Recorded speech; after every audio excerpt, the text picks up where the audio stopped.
Elhamdülillah ve salatu vesselamu ala Resulillah. Eşhedü en la ilahe illallah vahdehu la şerike leh ve eşhedü enne Muhammeden abduhu ve rasuluhu amma ba'd. Və biz də təbrikləri hoşluğu qardaşımızı təbrik edir. Barakallahu leke ve baraka aleyk ve cema'a beynekuma fi xeyr. Allah Teala bu izdivacı xeyirli, bərəkətli etsin. Allah Teala bu evliliği Allah'ın razılığına, rizasına aparan bir yol etsin. Və bu evlilikdə nə kimi xeyirlər varsa Allah Teala hamısını sizin üçün yazsın. Və həmçinin Allah Teala istəyir ki, Allah Teala sizə Allah'ı sevən və Allah'a itaatdə böyüyən zürriyyət bəxş eləsin. Həqiqətən insanın ən xeyirli olması, Allah qatında xeyirli olması onun Allah'a olan sevgisinə və Allah'a olan qulluğuna, itaatinə görədir. Nə qədər insan Rəbbini sevər və onun əmirlərini yerinə yetirərsə və qadağalarından çəkinərsə, bir o qədər də insanın xeyirli olması, bərəkətli olması deməkdir və həmçinin Allah qatında ucalması və eyni zamanda bu dünyanın əsl səadətini, xoşbəxtçiliyini əldə etməsidir. Yəni insana bu dünyada əsl xoşbəxtçiliyi qazandıran bir şey varsa da, yəni o da itaətdir. Necə də ki olmasın, Allah Teala buyurur Nəhl surəsi 97-ci ayədə: "Mən amilə salihan min zəkerin əv unsə və huve mu'min fələnuhyiyyənəhu həyatan tayyibə." Hər hansı kişi və yaxud da qadın iman gətirdiyi halda salih əməl edərsə, biz ona xoş həyat verərik. Biz ona xoş həyat verərik. Hər hansı kişi və yaxud da qadın iman gətirdikdən sonra salih əməl edərsə. Deməli, xoşbəxtçiliyi istəməyən yoxdur. Hər bir insan xoşbəxt olmaq istəyir.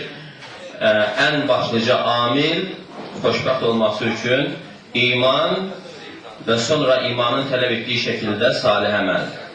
Və alimlər buyurur ki, baxın deyir, Allah Teala demədi ki, biz ona bol ruzu verərik, biz ona mal dövlət verərik, onu zəngin edərək demədi.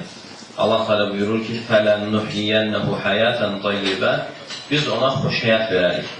Yəni, bu da onu bildirir ki, iman gətirib salih əməl edən insan hər bir halında xoşbəxtdir. Hər bir halında xoşbəxtdir. Ona kasıblıq üz verir, xoşbəxtdir. Ticarətdə problemlər yaranır, bankrot olur, iş yaxşı getmir, yenə xoşbəxtdir. Xəstələnir, yenə xoşbəxtdir. Niyə? Ona görə ki, bu insanda ona üz verəcək hər bir halı qarşılamaq üçün əsaslar var. Yəni, o əsaslar sayəsində insan düzgün qarşılayır. Yəni, iman var. Və imanına görə neymət gəldiyi zaman neyməti şükürlə qarşılayır. Və müsibət gəldiyi zaman, sıxıntı gəldiyi zaman səbirlə qarşılayır. Və hər iki halda da Allah Teala onun qəlbinə hidayət, sevinç, hüzur yerləşdirir. Necə ki Allah Teala buyurur: "Və men yu'min billahi yehdi qalbə." Kim Allah'a iman gətirərsə, Allah Teala onun qəlbini hidayət edər. Alqamə rahimehullah deyir ki, yəni bu o insandır ki, başına bir müsibət gəldiyi zaman, yəni onun Allah Teala tərəfindən olduğunu bilər və Allah'ın bölgüsünə, Allah'ın təqdirinə razı qalar, təslim olar və Allah Teala onun qəlbini hidayət edər. Yəni onun qəlbinə hüzur, sevinç və rahatçılıq yerləşdirər. Amma düzgün gətirməyən insan, yəni düzgün iman gətirməyən insan və yaxud da ümumiyyətlə iman gətirməyən insan, görürsən ki, neymət gəldiyi zaman şükür eləmir və müsibət gəldiyi zaman da vay-şivən qopar. Məsələn, bankrot olub, ixlasa uğuruyub, başını divara çırpır, saçını yolur, üzünü vurur, vay-şivən qoparır. Yəni, insan bu hərəkətləri ilə sözsüz ki, o müsibəti geri qaytıra bilmir. Və o həqiqi müsibətə düşər olur. Yəni, onun müsibəti həqiqi müsibət olur. Necə ki, Peyğəmbərimiz sallallahu aleyhi və səlləm buyurur ki, İnna Allah idə əhəbbə qavmən ibtələhum. Allah Teala bir qövmü sevərsə, onları imtihana çəkər. Fəmən radiyə fələhur rida. Kim müsibət zamanı razı qalarsa, ona Allahın razılığı vardır. Və mən səxita fələhu suqt. Və kim qəzəblənərsə, ona Allahın qəzəbi vardır. Kim qəzəblənərsə, ona Allahın qəzəbi vardır. Yəni, burada ən böyük bədbəxtçilik, müsibət zamanı vahşivən qoparan insanın, razı qalmayan insanın ən böyük bədbəxtçiliyi Allahın qəzəbini qazanmasıdır. Və mən səxtə fələhusuq və kim qəzəblənərsə, ona Allahın qəzəbi vardır. Ona görə insana əsl xoşbəxtçiliyi qazandıran imandır. Və imanın tələb etdiyi şəkildə salih əməllərdir. Və o zəiflədikcə, yəni insana təsir edir. İman zəiflədikcə artıq baş verən hadisələr təsir edir.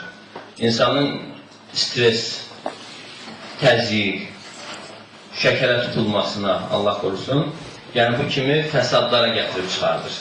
Ona görə insan bilməlidir ki, qəlb orqanlar içərisində ən əzəmətli, ən şərəfli orqandır. Və Allah Teala'da ən şərəfli ibadətləri qəlb üçün ayırır. Tövhid, Allahı sevmək, təvəkkül, Allahı sevmək, ümid, qorxu, bu ibadətlərin hamısının yeri qəlbdir. Və buna görə də insan çalışmalıdır ki, qəlbə, yəni Allahı tanınmaq üçün yaradılan bir evə başqa bir şeyləri yerləşdirməməlidir. Bazarı, alveri və digər məsələləri qəlbə yerləşdirməməlidir. Ola bilər müsəlmanda milyonər olsun, amma o mal-dövlət insanın əlində olmalıdır. Nə vaxt qəlbinə daxil etdisə, onun özü ilə ona əzab verilir. Yəni Allah Teala bir kimsə qəlbinə Allahdan başqasını daxil edərsə, onun özü ilə ona əzab verilir.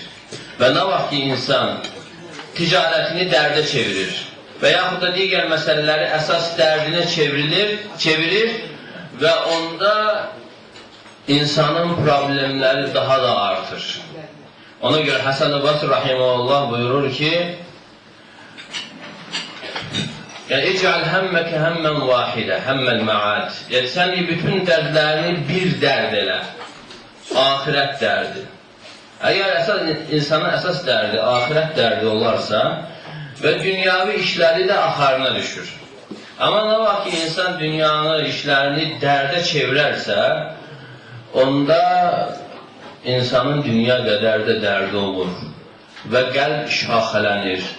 Bir problemdən çıxdığı zaman başqa onlarla, yüzlərlə problem qapısı açılır. Yəni, bu o demək deyil ki, insan işləməlidir. İşləməlidir, amma yenə diqqət yetirəcək yer qəlbi olmalıdır ki, bunları qəlbinə daxil etməsin. Bax, fikir verir, məsələn, şəriət bizə düstur verir, bir formula verir. O formulaya insan əməl edərsə, vallahi nə qədər insanın həyatı mənalı olur, rahat olur. İmam Əhməddən soruşurlar ki, ey imam, bir insanın 1000 dinarı olduğu halda o insan tərk-i dünya zahid ola bilərmi? Yəni, milyonu var, 1000 dinar o vaxt böyük pul idi. Milyonu olduğu halda tərk-i dünya zahid ola bilərmi? Deyir ki, ola bilər. Və cəmaat da təəccüblənir ki, necə ola bilər ey imam? Yəni, bir insanın milyonu var, amma bununla yanaşdı zahiddir. Deyir ki, İzə zədələm yəfrah. Artdığı zaman sevinmir. Yəni, dünya malı artdığı zaman sevinmir və azaldığı zaman isə kədərlənmir. Yəni, əsl zahid olur. Yəni, əlindədir, qəlbinə daxil etməyib. Amma nə vaxt insan qəlbinə daxil edib və görürsən ki, insan bəzən dəli olur və yaxud da dəli kimi hərəkətlər edir. Birisi deyir ki, mən qohumlarımdan birisinin evinə getdim. Gördüm ki, o insan başı açıq, həyətdə ora-bura dəli kimi gəzir. Mən ona dedim ki, nə olub sənə? Deyir ki, malımın bir hissəsini əlimdən alıblar. Malımın bir hissəsini əlimdən alıblar. Mən ona dedim ki, yəni bu hərəkəti kim edər? O insan ki, onun ehtiyacı var. Sənin ki, ehtiyacın yoxdur. Və ondan sonra onun mal-dövlətini saymağa başladım. Dedim ki, bu həyətdəki ev kimindir? Deyir ki, mənimdir. İçindəki əşyalar deyir, o da mənimdir. Deyir, tək Bağdad şəhərində onun 1 milyonluq malını saydım. Və sonra mənə deyir ki, Allah razı olsun, deyir, 3 gündür çörək yemirdim. Deyir, biraz da otur, biraz da danış, biraz da rahatlıq tapın. Yəni, fikir verin, yəni o qəlbə daxil olduğu üçün, yəni bir balaca malının alınması ona təsirdir. Stres, əsəb, şəkər, təzyiq. Yəni, bu kimi problemlərə gətirib çıxardır. Amma nə vaxt ki, əlində olur, yəni ona o qədər təsirləmir, düzgün qarşılayır.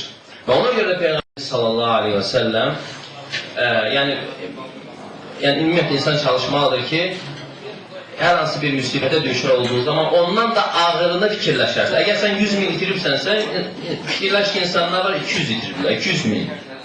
Və daha çox itirənlər ondan da çox itirənləri xatırlasınlar. Ona görə Peyğəmbər sallallahu aleyhi və səlləm buyurur ki, "Unduru ilə mən huvə əsfələ minkum və lə tənzuru ilə mən huvə fəvqakum fəinnəhu əcdəru əllə təzdəru ni'mətəllahi aleykum." Yəni, siz sizdən aşağıda olanlara baxın. Sizdən yuxarıda olanlara baxmayın. Əgər belə etsəniz, Allahın sizə olan neymətini aşağı dəyərsiz görməzsiniz. Əgər səndə bir neymət varsa, səndən aşağıda olanlara bax və heç olmayana bax. Əgər belə baxsan və görəcəksən ki, səndə olan neymət böyük bir neymət. Yəni, Allahın sənin üzərində nə qədər böyük neymətləri var.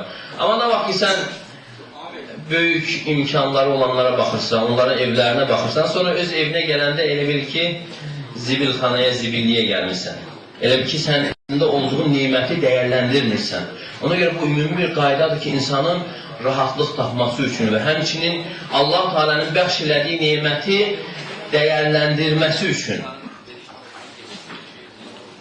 Birisi deyir ki, mənim əlimə bir yara çıxmışdı. Başqa birisi o yaranı görür və deyir, və halını dəyişdiyini gördüm və mən ona dedim ki, elhamdülillah. Yəni, Allah həmd olsun ki, o yara mənim əlimə çıxır. Gözümə çıxsaydı nə olardı? Əgər o yara mənim dilimə çıxsaydı nə olardı? Yəni, insan nə qədər sıxıntıda da olsa, müsibət içərisində olsa, nə qədər ondan da ağırını fikirləşərsə, yenə də görər ki, nemət içərisindədir. Və başqa birisi isə deyir ki, mən bir xəstənin yanına getdim. Və gördüm ki, xəstəliyin şiddətindən inildiyir. Mən ona dedim ki, sən Allah həmd elə. Allah şükür elə ki, sənin daldanılacaq yerin var. Yağışdan qorunursan, küləkdən qorunursan, sənin isinəcək yerin var, sənə xidmət edən də var. Və sən xatırla o insanları ki, küçə bacaya atılırlar. Onların nə qorunacaq yerləri var, nə isinəcək, sığınacaq yeri var, nə də onlara xidmət edənlər var. Və deyir ki, ikinci dəfə onun yanına getdiyim zaman artıq inildəmirdi. Və bəzən də insanın təsəlli tapması üçün bir söz ona kifayət edir, dərk eləməsi üçün. Və bəzən alimlər deyir ki, elə yerlər olur ki, insan öz dərdini danışması üçün belə bir insan tapmır. Bəzən onun dərmanı bir sözdür. Yəni, sünnədə gələn bir hədis və yaxud da bir ayə insanın təsəlli tapmasına səbəbdir. Amma insan tapmır ki, dərdini danışsın, bir məlhəm tapsın o yarasına, yəni dərdinə. Və başqa birisi isə deyir ki, mən bir insan gördüm, kasıb idi, əlin idi, kör və bir də xəstə. Və gördüm ki, bu insan müəyyən sözlər deyir. Yaxınlaşdım, eşitdim ki, bu sözlər deyir ki, elhamdülillahilləzi faddaləni alə kətiri min ibadət.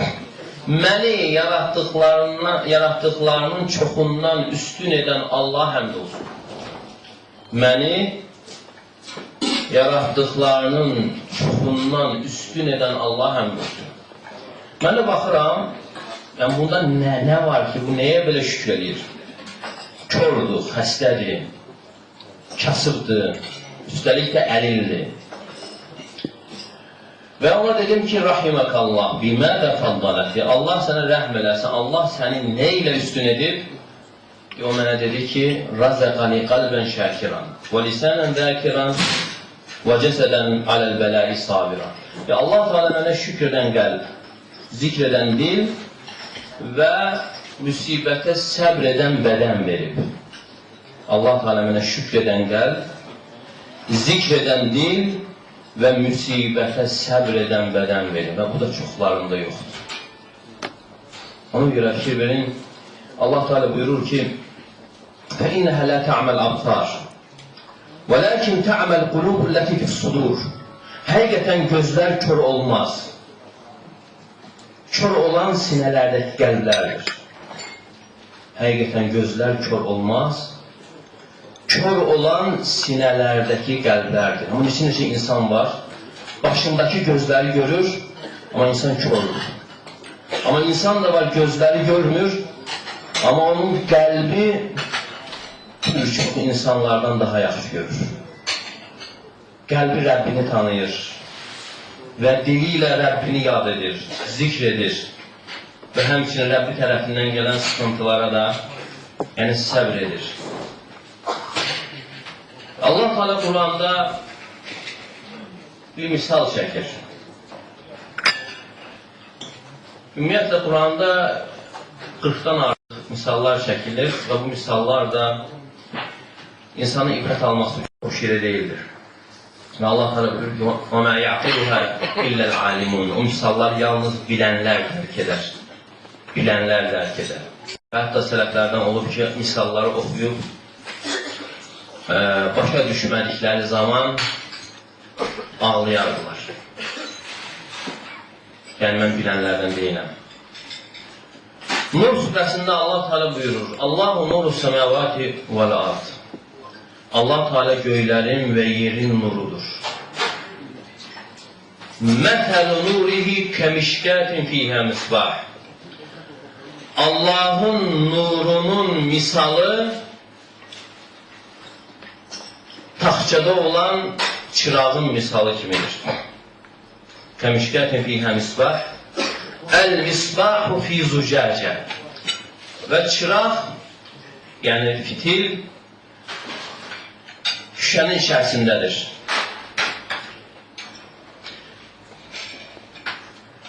Əz-zücəcətu kəənnəhə kavkabun durri.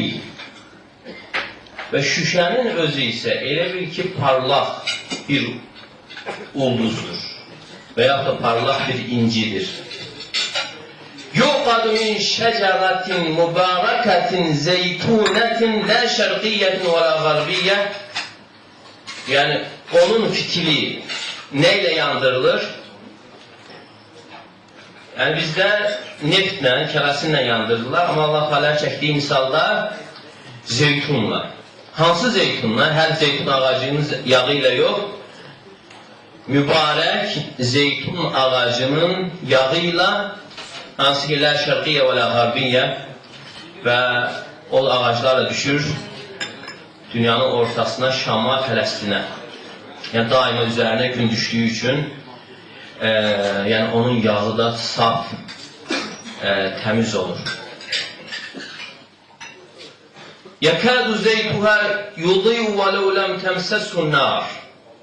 Yəni, yağ o dərəcədə saf, təmizdir ki, o fitili yandırmasan belə, yağ özü özlüyündə işıq saçır.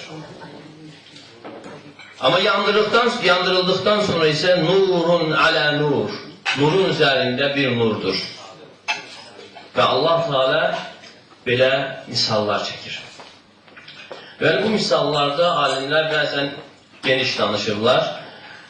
Yəni, deyirlər ki, əgər bu misal çəkibsə, burada oxşarlıqlar var.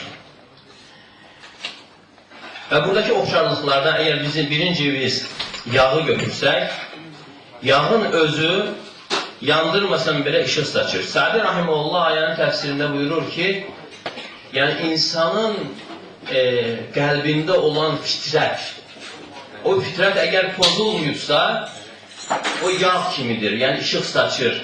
Yəni, Allah Teala tərəfindən gələn ilahi təlimləri qəbul edir. Və bundan sonra fitilin yandırılması isə onun daha da işığının, nurunun daha da işıq saçmasıdır, nur saçmasıdır. Və bu isə nədir? Bu isə bundan sonra insanın iman gətirməsidir. elm öyrənməsidir. Deməli, fitrət özü-özlüyündə, bəzən görsən, insanın fitrəti pozulmayıbsa, dəlili bilmədən dəlillə danışır. Dəlili bilmir, amma görürsən ki, dəlilə uyğun danışır. Və üstəlik iman gətirərsə və elmlə öyrənərsə, artıq bu nurun üzərindən bir nur deməkdir.